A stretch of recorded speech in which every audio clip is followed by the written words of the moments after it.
1961 жылдың 12 сәуірінде адамзат тарихында алғаш рет Юрий Гагарин Восток кемесімен ғарышқа ұшты.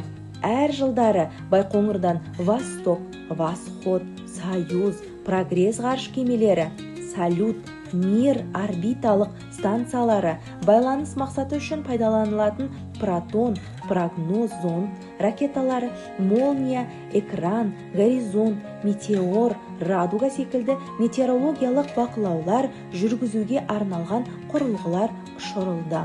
1991 жылдың 2 қазанында Байқоңыр айлағынан тұңғыш қазақ ғарышкері Тоқтар Әубәкіров Союз Т-13 ғарыш кемесімен ғарышқа көтерілді.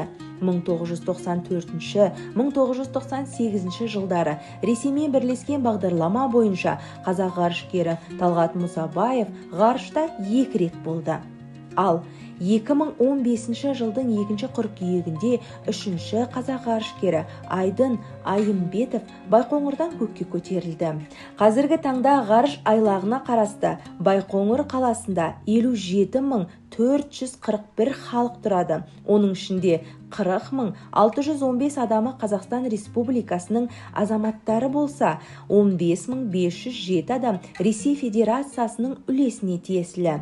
Ал қалған 1319 адам басқа мемлекеттердің азаматтығына ие.